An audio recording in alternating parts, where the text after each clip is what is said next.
Hello everyone, all you are welcome back to my YouTube channel. आज हम सब exercise 15.1 करने वाले हैं एलिमेंट्स बुक की, जिसमें जो चैप्टर नंबर 15 है हमारा वो प्रोबेबिलिटी का है। तो उसकी जो एक्सरसाइज 15.1 है आज हम उसको करेंगे। तो उसका जो क्वेश्चन नंबर 1 है उसके दो पार्ट्स हैं। तो फर्स्ट पार्ट में क्या बोला हुआ है कि ए की प्रोबेबिलिटी है 7/13, बी की है 9/13, ए इंटरसेक्शन बी की प्रोबेबिलिटी दी हुई है हमें 4/13 और हमें निकालना है probability of A by B. तो उसका जो फॉर्मूला होता है वो क्या होता है, probability of A intersection B by probability of B. दोनों चीज़ें हमें क्वेश्चन में गिवन है तो हम उन्हें पुट कर देंगे। ए इंटरसेक्शन बी की प्रोबेबिलिटी है 4/13, बी की प्रोबेबिलिटी है 9/13। दोनों को पुट कर देंगे, 13 से 13 कैंसिल हो जाएगा और 4/9 will be a required answer. जो सेकंड पार्ट है उसमें क्या दिया हुआ है, probability of A union be the हुई है हमें 0.8, ए की प्रोबेबिलिटी दी हुई है 0.5, बी की दी हुई है 0.6 और हमें ना फाइंड करना है probability of A by B और probability of B by A. तो उसके लिए हमें पहले रिक्वायर्ड चीज़ क्या चाहिए, probability of A intersection B. हम सबको एक फॉर्मूला तो पता ही होगा क्या होता है, probability of A union B is equals to probability of A plus probability of B minus probability of A intersection B. ये फॉर्मूला होता है एक। तो इसके अंदर हमारे पास जो जो चीज़ें गिवन हैं हम उनको पुट कर देंगे और उन सब चीज़ों से हमें ए इंटरसेक्शन बी की प्रोबेबिलिटी पता चल जाएगी। तो वो क्या क्या है, हमें गिवन है ए यूनियन बी की प्रोबेबिलिटी 0.8, ए की प्रोबेबिलिटी गिवन है 0.5, बी की गिवन है 0.6। तो हम निकाल लेंगे ए इंटरसेक्शन बी की प्रोबेबिलिटी। इन दोनों को ऐड करके 0.8 में से माइनस कर देंगे तो क्या आएगी हमारी probability 0.3। Probability of A intersection B क्या आएगी हमारे पास 0.3। इन दोनों को ऐड करेंगे ये होंगे 1.1, माइनस कर देंगे 0.8 तो हमारी प्रोबेबिलिटी होगी 0.3। अब हम easily probability of A by B निकाल सकते हैं। कैसे, सबसे पहले हम पुट करेंगे ए इंटरसेक्शन बी की प्रोबेबिलिटी, वो पुट कर दी। फिर हमें पुट करनी है बी की प्रोबेबिलिटी 0.6, ये आंसर आ जाएगा हमारा 1/2। ये कट जाएगा 1 पे और ये 2 पे। और probability of B by A निकालेंगे तब भी हमें सबसे पहले क्या चाहिए होगा, probability of A intersection B. उसके नीचे हम रखेंगे प्रोबेबिलिटी ऑफ ए। तो इन दोनों को ये कट नहीं होंगे एक दूसरे से, तो आंसर आएगा हमारा 3.5। ये डेसिमल से डेसिमल कैंसिल हो जाएगा। यहाँ पे जो ध्यान देने वाली चीज़ें हैं दोनों में, इनका जो फॉर्मूला है वो लगभग सेम सा है। क्या है, probability of A intersection B इसमें भी ऊपर है, इसमें भी probability of A intersection B ऊपर है। बट फ़र्क क्या है, इसमें नीचे आएगा प्रोबेबिलिटी ऑफ बी और इसमें नीचे आएगा प्रोबेबिलिटी ऑफ ए। जो लास्ट में जो चीज़ है वो नीचे आएगी, उसकी प्रोबेबिलिटी हमारे पास नीचे आएगी। नाउ द सेकंड क्वेश्चन क्या बोलता है कि ए नोट की प्रोबेबिलिटी हमें गिवन है 0.7। तो हम ए की प्रोबेबिलिटी निकाल सकते हैं। कैसे, जो ए की प्रोबेबिलिटी होती है वो 1 minus probability of A note की प्रोबेबिलिटी होती है। तो हमें ये निकालनी है। तो और हमारे पास ए नोट की प्रोबेबिलिटी गिवन है कितनी, 0.7। तो हमारे पास ए की प्रोबेबिलिटी आ गई 0.3। नाउ हमें जो निकालना है क्वेश्चन में वो क्या निकालना है, एक सेकंड, हमें सेकंड क्वेश्चन के अंदर क्या निकालना है, probability of A by B निकालना है और ए यूनियन बी की प्रोबेबिलिटी निकालनी है। और हमें गिवन क्या है, probability of B by A. इसका मतलब इसका फॉर्मूला क्या होता है, पी ए इंटरसेक्शन बी और नीचे ए की प्रोबेबिलिटी आती है। हमारे पास ये गिवन है 0.5।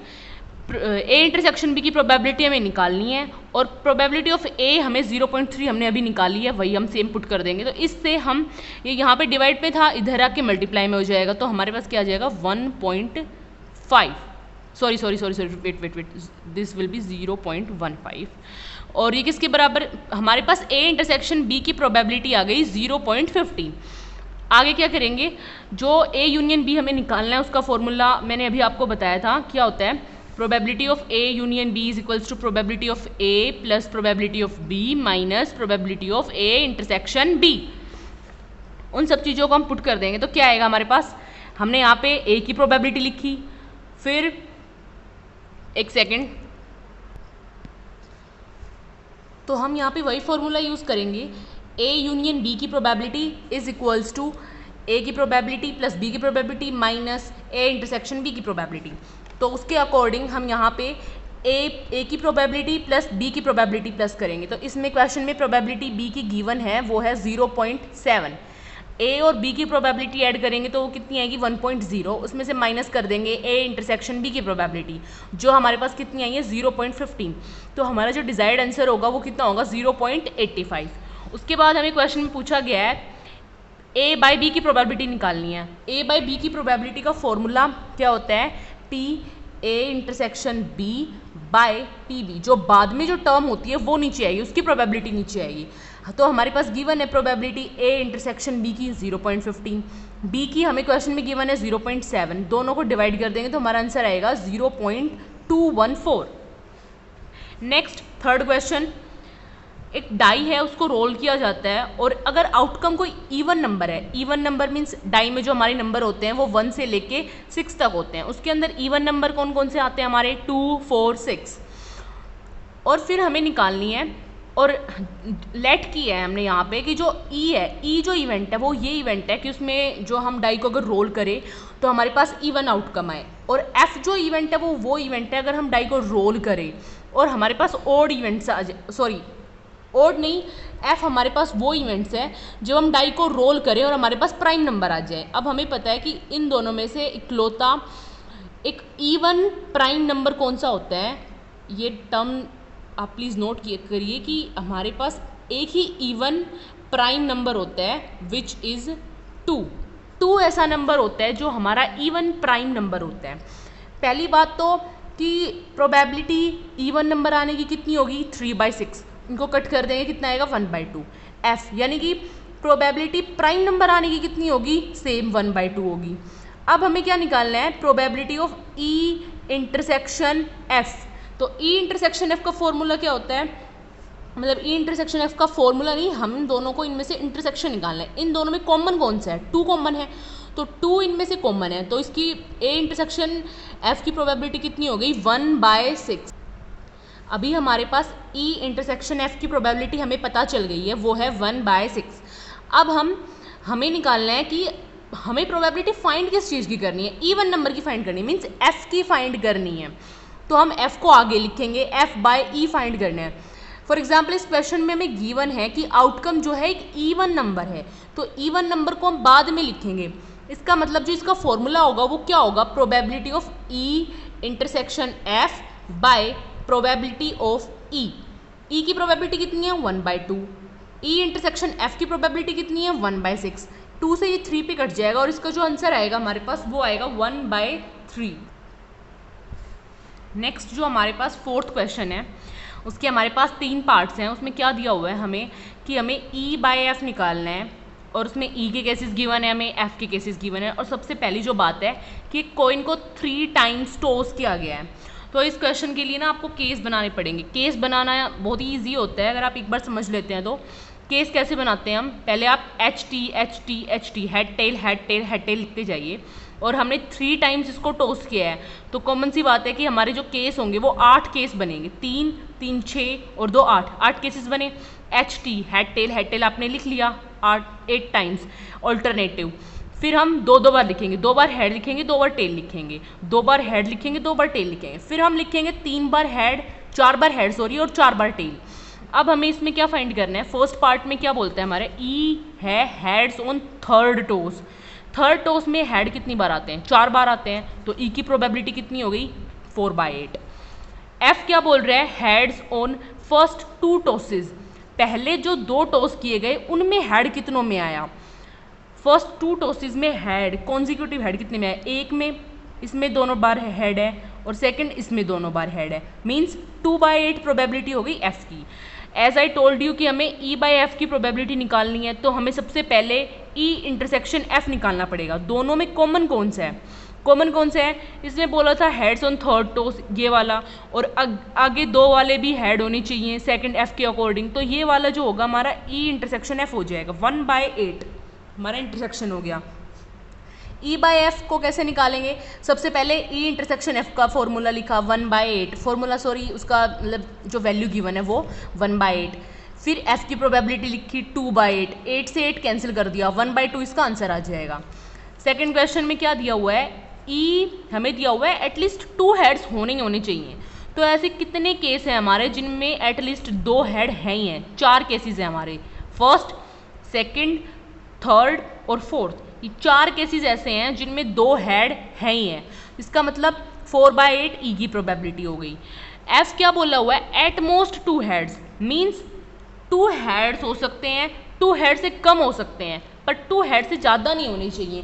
2 हेड से ज़्यादा सिर्फ हमारे पास एक केस ही ऐसा होता है जिसमें तीनों हेड होते हैं, मीन्स वो केस भी काउंट होगा जिसमें एक भी हेड ना हो। एट मोस्ट का मतलब ये होता है कि अगर हमें एट मोस्ट 2 हेड्स दिया हुआ है, मतलब 2 हेड्स, 2 से कम जितने भी केसेस बच गए वो सारे, बस 2 से ज़्यादा नहीं होनी चाहिए। तो कितने हैं वो हमारे पास, 7/8 हैं। फिर ई इंटरसेक्शन एफ, इसमें इंटरसेक्शन में कितने आएंगे कि मीन्स जिनके अंदर 2 हेड भी हों और उनके अंदर वो एटमोस्ट वाले एफ वाले केस में भी आते हैं और ई वाले केस में भी आते हों। ऐसे कितने केसेस हैं हमारे पास, ऐसे हमारे पास एक ये केस है, एक ये केस है और एक ये केस है। 3 केस हमारे ऐसे हैं जिनमें 2 हेड भी हैं और वो एटमोस्ट वाले केस में भी आते हैं।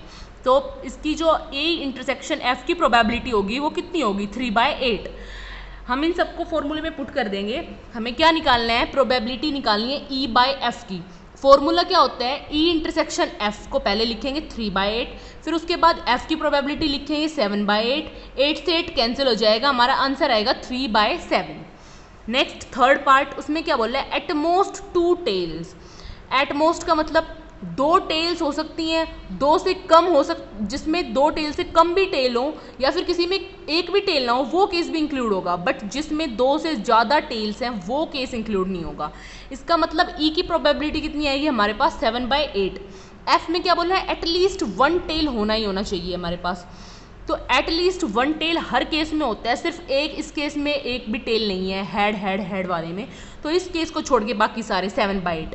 ई इंटरसेक्शन एफ निकालना है, मीन्स जो ई में भी हो और जो एफ में भी हो। ऐसे कौन कौन से केसेस हैं, इसमें बोला था एटमोस्ट 2 टेल्स, मीन्स फर्स्ट वाले ई के अकॉर्डिंग ये वाला केस हमारा नहीं काउंट होगा, एफ के अकॉर्डिंग हमारा कौन सा केस काउंट नहीं होगा, ये वाला केस। बाकी बचे हुए सारे केसेस काउंट हो गए, मीन्स 6/8 ई इंटरसेक्शन एफ की प्रोबेबिलिटी आ गई हमारे पास। फिर हमें E/F निकालना है, E/F की प्रोबेबिलिटी निकालनी है हमें। इसका मतलब E इंटरसेक्शन F को हमने ऊपर लिखा, उसके बाद हमें F को लिखना है 7/8, 8 से 8 कैंसिल, हमारा जो डिजायर्ड आंसर होगा वो होगा 6/7। नेक्स्ट क्वेश्चन नंबर 5 में क्या बोला गया है, 3 फेयर कॉइन्स को टॉस किया गया था। इसका मतलब इनके टोटल केसेस कितने बनेंगे, 8 बनेंगे। नेक्स्ट उसमें क्या बोल रहा है कि ये निकालना है कि वो सभी टेल्स हों और at least 1 of the coin shows a tail, या फिर कोई एक कॉइन ऐसा हो जो टेल शो करे। मीन्स ई की प्रोबेबिलिटी कितनी होगी, ऑल टेल होने की प्रोबेबिलिटी कितनी होगी, 1/8, और उनमें से सभी एक टेल तो एटलीस्ट शो करें ही, वो प्रोबेबिलिटी कितनी होगी, 7/8। क्योंकि एक केस ही ऐसा होगा जिसके अंदर कोई भी टेल नहीं होगा, वो होगा हेड हेड हेड, इकलौता ये केस ऐसा जिसके अंदर कोई भी टेल नहीं होता। अब ई इंटरसेक्शन एफ कौन सा होगा, क्योंकि इसके अंदर हमने एटलीस्ट 1 टेल वाले केस में हमने तीनों टेल वाला केस, इसमें तो था ही हमारा तीनों टेल वाला केस, और इसके अंदर हमने इस केस को छोड़ के बाकी सारे केस इंक्लूड किए हैं। मीन्स इसमें भी ये टी वाला केस होगा, तीनों टेल वाला केस होगा। तो ई इंटरसेक्शन एफ की प्रोबेबिलिटी जो हमारे पास आएगी वो आएगी 1/8।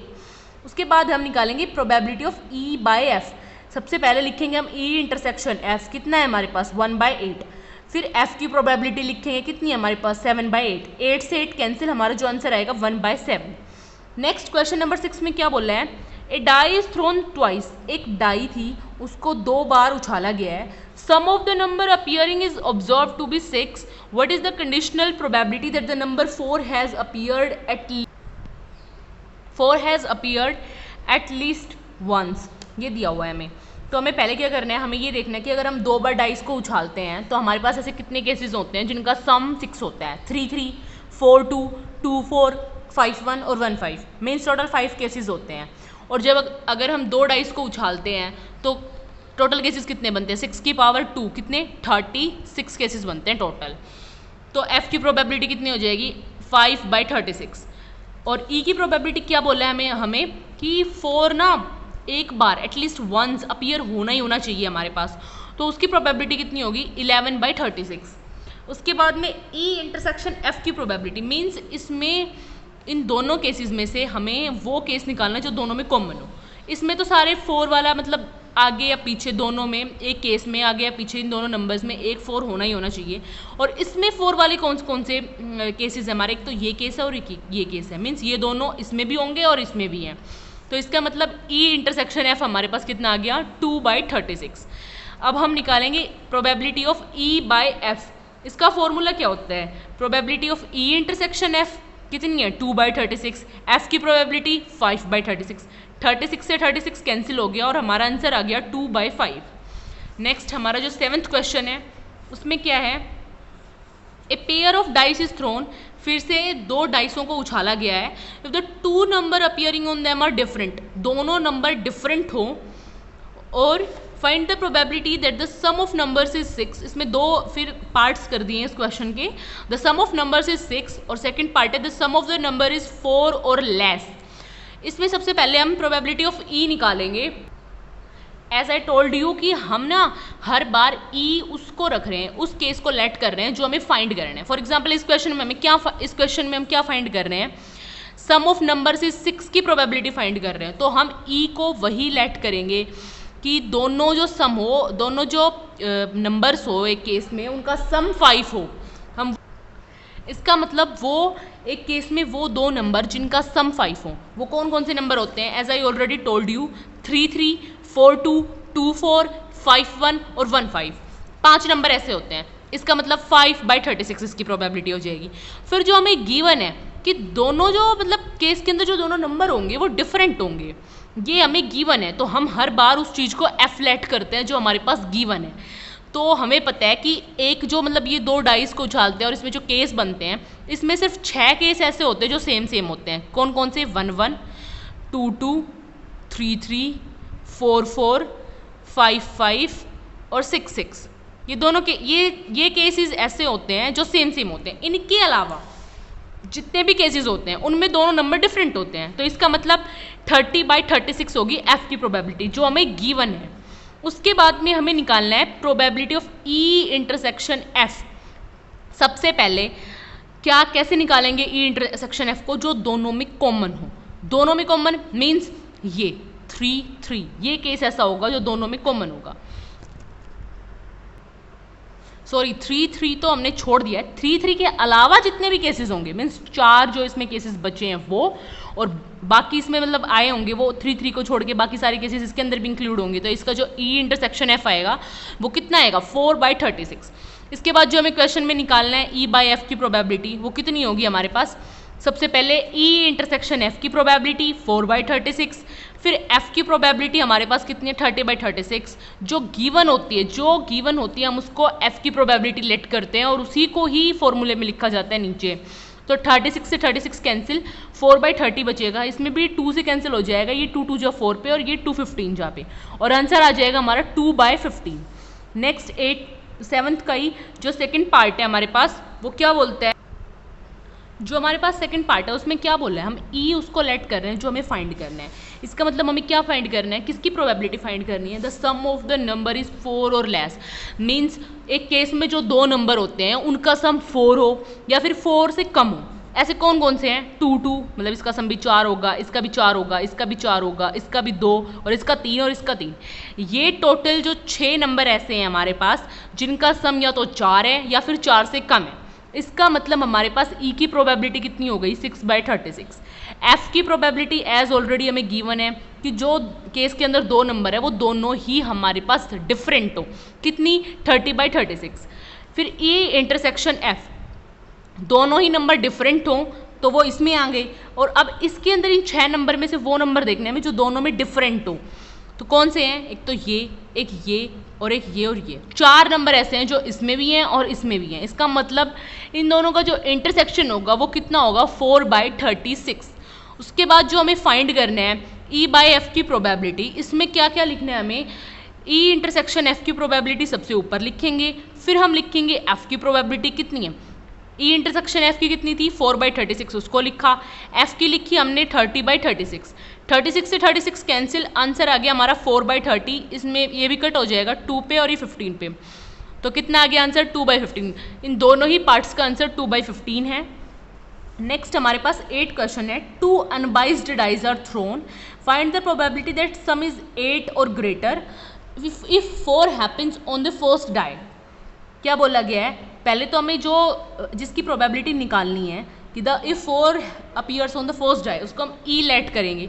तो ऐसे कितने नंबर है हमारे पास जो जिनमें 4 जो है सबसे पहले अपीयर हो जाता है, वो कितने नंबर। जैसा मैंने बताया था कि हम ई की जो प्रोबेबिलिटी होती है, ई हम उन केसेस को लेट करते हैं जो केस हमें फाइंड करना होता है। इसमें क्या फाइंड करना है, हमें प्रोबेबिलिटी फाइंड करनी है कि सम इज 8 और ग्रेटर, 8 हो या तो सम केसेस के दोनों नंबर का, या 8 से ज़्यादा हो। ऐसे कौन कौन से केसेस है हमारे पास, 4 4, 5 3, 3 5, 6 2, 2 6, 5 4, 4 5, 6 3, 3 6, 5 5, 6 4, 4 6, 6 5, 5 6, 6 6। ऐसे ये टोटल केसेस है हमारे पास 15, जिनका सम या तो 8 है या फिर 8 से ज़्यादा है हमारे पास। तो इनकी जो प्रोबेबिलिटी होगी ई की, वो कितनी होगी, 15/36। उसके बाद एफ की प्रोबेबिलिटी मीन्स जो हमें गिवन है, गिवन क्या है हमारे पास कि 4 जो है ना वो फर्स्ट डाई पे आए, हमारे पास फर्स्ट डाई में अपीयर हो। तो ऐसे कौन कौन से केसेस होते हैं, 4 1 होता है, 4 2 होता है, 4 3 होता है, 4 4 होता है, या फिर 4 5 और 4 6। ये केसेस हमारे पास ऐसे होते हैं जिनके अंदर 4 पहले अपीयर होता है। इसका मतलब एफ की प्रोबेबिलिटी होगी हमारे पास 6/36। फिर हमें फाइंड करना है ई इंटरसेक्शन एफ, मीन्स जो दोनों में कॉमन हो। ऐसे कौन कौन से हैं, दोनों में कॉमन है, 4 4 दोनों में कॉमन है, नेक्स्ट है 4 6 दोनों में कॉमन है, एंड 4 5 दोनों में कॉमन है। ये 3 दोनों में कॉमन है, तो इंटरसेक्शन आ गया 3/36। उसके बाद हमें फाइंड करना है प्रोबेबिलिटी ई बाय एफ की कितनी होगी। सबसे पहले हम ई इंटरसेक्शन एफ की प्रोबेबिलिटी लिखेंगे, कितनी है, 3/36। फिर हम लिखेंगे एफ की प्रोबेबिलिटी 6/36, कैंसिल हो जाएगा 36 से, 3 1 जा 3, 3 2 जा 6। प्रोबेबिलिटी आ गई हमारे पास 1/2। 9th क्वेश्चन, 10 कार्ड्स थे जिनके अंदर 1 to 10 तक नंबर लिखे हुए थे। 10 कार्ड्स थे जिनमें 1 to 10 तक नंबर लिखे हुए थे। उनको एक बॉक्स में रख दिया, फिर उनको हम मिक्स कर दिया, उसमें से फिर एक कार्ड निकाला गया। प्रोबेबिलिटी हमें बताया गया है कि जो हमारा कार्ड जो निकला है वो मोर देन 3 है, मतलब उसके ऊपर जो नंबर है वो 3 से ज़्यादा है। हमें प्रोबेबिलिटी फाइंड करनी है इवन नंबर। तो ई क्या होता है जो हमें फाइंड करनी है, इवन नंबर कितने होते हैं 1 to 10 तक, 5 होते हैं। कितने होते हैं, 2 4 6 8 और 10। यही तो 10, ये तो 5 नंबर आते हैं इवन 1 to 10 की काउंटिंग में। तो ई की प्रोबेबिलिटी कितनी हो गई, 5/10। एफ की प्रोबेबिलिटी मीन्स जो हमें गिवन है, गिवन क्या है कि जो नंबर हमारा आया है ना वो 3 से ज़्यादा है। तो 3 से ज़्यादा का मतलब 3 to 10 कितने नंबर आ गए, 7, 7/10 हो गई एफ की प्रोबेबिलिटी। ई इंटरसेक्शन एफ दोनों में कॉमन क्या है, यानी कि 3 से बड़ा हो और वो इवन नंबर भी हो। कौन सा है, 4 6 8 और 10, 4 नंबर हमारे पास ऐसे है जो कॉमन है दोनों में। तो इसका मतलब 4/10 हमारी आ गई ई इंटरसेक्शन एफ की प्रोबेबिलिटी। देन आफ्टर हमें जो फाइंड करना है, प्रोबेबिलिटी फाइंड करनी है हमें ई बाय एफ की। तो हम लिखेंगे सबसे पहले ई इंटरसेक्शन एफ ऊपर, ई इंटरसेक्शन एफ की प्रोबेबिलिटी ऊपर लिखेंगे, फिर हम लिखेंगे प्रोबेबिलिटी एफ की। ई इंटरसेक्शन एफ की कितनी है, 4/10, एफ की प्रोबेबिलिटी कितनी है, 7/10। 10 से 10 कैंसिल, आंसर आ गया हमारा 4/7। Next 10th question, one card is drawn from a well shuffled pack of 52 cards. If E is the event the card drawn is a king or queen, and F is the event the card drawn is a queen or an ace, then find the probability of the conditional event E by F. इसका मतलब E हमें क्या दिया हुआ है, card drawn is a king और queen, यानी कि किंग भी हो सकता है और क्वीन भी हो सकती है। तो अब हमें पता है कि जो 52 कार्ड्स होते हैं टोटल, उसमें से हमारे पास 4 ही क्वींस होती हैं, 4 ही हमारे पास क्वींस होती हैं, 4 ही हमारे पास किंग्स होते हैं, 4 ही हमारे पास एस होते हैं। तो फिर इसने बोला है कि, और इसने बीच में और लगाया है, और का मतलब दोनों ऐड होंगे। इसका मतलब अगर इसने बोला card drawn is king, king की प्रोबेबिलिटी कितनी हो गई, 4/52, प्लस किंग और क्वीन, क्वीन की कितनी है, 4/52। इसका मतलब दोनों को ऐड करेंगे तो कितनी हो जाएगी हमारे पास, 8/52। ई की प्रोबेबिलिटी कितनी होगी, 8/52। फिर बोला है एफ का event the card drawn is a queen, queen की कितनी होगी, 4/52, और एस की भी कितनी है, 4/52। दोनों को ऐड करेंगे 8/52। इसका मतलब एफ की प्रोबेबिलिटी भी कितनी हो गई, 8/52। इंटरसेक्शन निकालना है दोनों का, दोनों में क्वीन कॉमन है, तो इंटरसेक्शन कितना आ गया, 4/52। ई बाय एफ की प्रोबेबिलिटी, सबसे पहले ई इंटरसेक्शन एफ को 4/52 को पुट किया, देन आफ्टर एफ की प्रोबेबिलिटी को पुट किया, तो फिर एफ 52 से 52 कैंसिल, और 4 से ये 8 2 पे चला गया, तो 1/2 इसकी वैल्यू आ जाएगी, आंसर आ जाएगा। देन आफ्टर हमारे पास क्वेश्चन नंबर 11 है, उसमें क्या दिया हुआ है, the probability of a student selected, mathematics में ना उसको सेलेक्ट होता है, उसकी प्रोबेबिलिटी कितनी है, मतलब पास हो जाएगा वो 4/5 है उसकी प्रोबेबिलिटी, और मैथमेटिक्स और कंप्यूटर साइंस दोनों में पास हो जाए उसकी प्रोबेबिलिटी कितनी है 1/2। तो प्रोबेबिलिटी निकालनी है कि वो कंप्यूटर साइंस में पास होगा या नहीं, अगर वो मैथमेटिक्स में पास है तो। इसका मतलब हमें क्या करना है, एफ किसकी प्रोबेबिलिटी लिखी थी हमने, मैथ्स में पास हो गया, और अगर वो मैथ्स में पास हो चुका है तो ये हमें गिवन है, तो ये नीचे लिख दिया हमने 4/5, और हमें फाइंड क्या करना है, कंप्यूटर साइंस में पास होगा या नहीं, तो हमें इंटरसेक्शन ऊपर लिखना है, ई हमें ई बाई एफ फाइंड करना, तो इंटरसेक्शन ऊपर लिख दिया हमने 1/2, ये 1/2/4/5, तो ये 5 ऊपर चला जाएगा और 4 2 जा 8, so 5/8 will be our desired answer. अगर आपको समझ में आया हो अच्छे से तो please like share and don't forget to subscribe.